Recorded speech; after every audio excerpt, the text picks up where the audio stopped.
Olá, seja bem-vindo ao canal da leitura.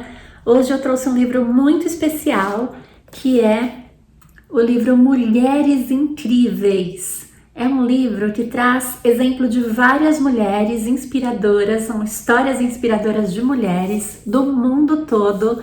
Então tem mulheres de todos os continentes, com histórias riquíssimas para inspirar a nossa vida, para inspirar a vida de inúmeras meninas dessas novas gerações, a vida das nossas filhas, das nossas alunas, enfim. É um livro para meninas, mas também para meninos que acreditam que os direitos, tanto políticos como sociais, como econômicos, devem ser os mesmos, independente de gênero. Eu vou comentar hoje com vocês, eu escolhi duas histórias, porque não dava para escolher todas, mas todas são maravilhosas. Eu escolhi aqui a Kalpana, que é uma mulher indiana, e a história dela, assim, me encantou bastante. Eu acho que pode ser um grande exemplo para todos nós, por isso que eu vou compartilhar. Kalpana, uma mulher que nasceu na Índia. Na escola na Índia, Kalpana, numa aula de matemática, ficou impressionada quando a professora deu o exemplo de conjunto vazio, citando as astronautas indianas. Falou, olha, astronauta indiana equivale a um conjunto vazio, pois não existe, nós não temos nenhum caso de uma mulher indiana que seja astronauta.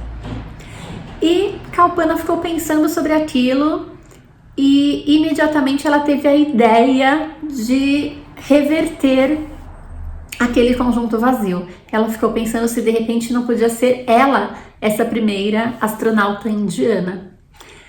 E alguns anos depois, quando Kalpana estava no espaço, ela mandou essa mensagem para os estudantes, que está aqui no livro.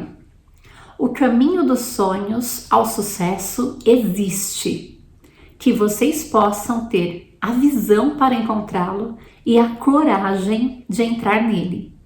Então ela mandou essa mensagem super motivadora, que sim, o caminho dos nossos sonhos até o nosso sucesso, ele existe, mas é preciso ter visão para encontrá-lo e coragem para entrar nele. Então uma grande lição que eu acho que para os estudantes, para as pessoas que estão começando a vida e para nós também que já temos uma ampla jornada aí percorrida, nunca é tarde para ter visão, para enxergar o caminho dos nossos sonhos ao nosso sucesso.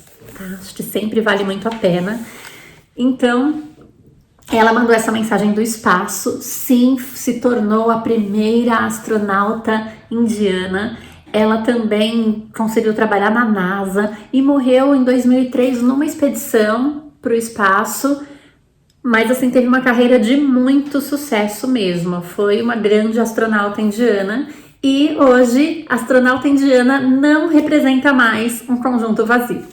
Outro exemplo que eu quero trazer, gente, tem Malala, tem assim muitos outros incríveis, mas eu escolhi falar um pouquinho da Chimamanda, porque também foi uma história de vida que me impressionou muito.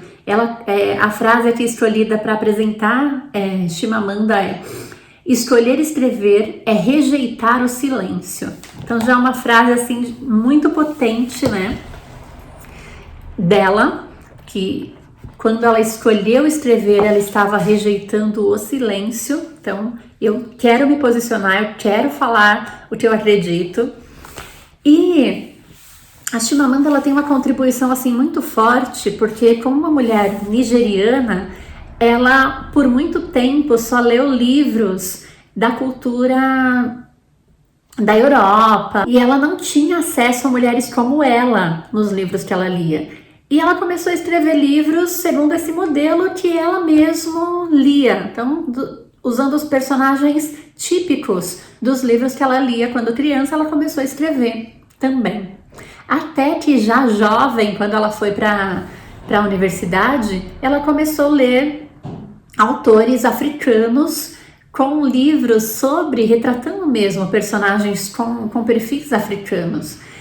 E aí ela parou para pensar sobre isso. Poxa, eu posso, estar num livro. É um personagem com o qual eu me identifico, com as minhas raízes culturais, com o meu tipo de pele, pode fazer parte de uma história também. Eu não preciso escrever sobre os personagens dos livros que eu tô acostumada a ler. Eu posso também ler outros livros e as crianças, como eu, podem de alguma forma se encontrar, se sentir representadas na literatura.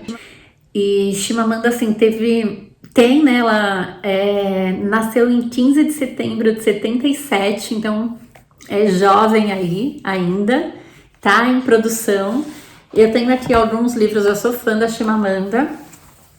Esse foi o último que eu li dela, O Perigo de uma História Única, e ela fala aqui, inclusive, de quando ela foi estudar, né, nos Estados Unidos, e ela foi dividir quarto com uma americana, e a americana falou para ela que tinha uma expectativa muito grande de estudar com alguém da África, mas que ela era muito diferente, porque ela gostava de música pop, ela sabia usar fogão, e enfim, ela não tinha nada de bizarro. Então, resumindo, né? E aí ela fala sobre esse perigo de uma única história, né? De você ver como africano só aquele ser humano muito pobre, que está passando fome, que está passando por privações. E Chimamanda é filha de um professor de história, de uma mãe secretária, então ela sempre conviveu com livros, com bibliotecas, praticamente morou dentro da escola, dentro da universidade. Então ela tem, assim, uma bagagem cultural muito ampla, um conhecimento de mundo muito grande, assim como muitas outras mulheres africanas. Então a gente não pode, né, olhar por um único ângulo e ficar preso a estereótipos. E é isso que ela traz aqui nesse livro. Ela escreveu sobre a América, enfim. Então a gente sempre tentar expandir os horizontes e não ficar com uma única história. E também da Chimamanda, esse manifesto que é para educar crianças feministas, um manifesto. Aprendi muito com esse livro também, que são algumas dicas para a gente não tolher as possibilidades das mulheres que estão nascendo, né? Eu tenho uma filha de 10 anos e eu sempre tento não fazer diferença, né? Não falar para ela que mulher só pode ir até aqui, porque é o que a Chimamanda fala também nos livros dela, né? As mulheres, elas são educadas para crescer, para sonhar, mas não tanto, sempre com uma certa humildade para não querer ser mais que os homens. E não, ninguém aqui está falando de querer ser mais, nós estamos falando de igualdade. E ela trouxe esse conceito de feminismo nesse sentido que eu acredito que é na igualdade de direitos, na igualdade de oportunidade. E é um caminho que eu acredito muito, sempre no respeito, sempre na igualdade. E essa é a minha dica de hoje, mulheres incríveis.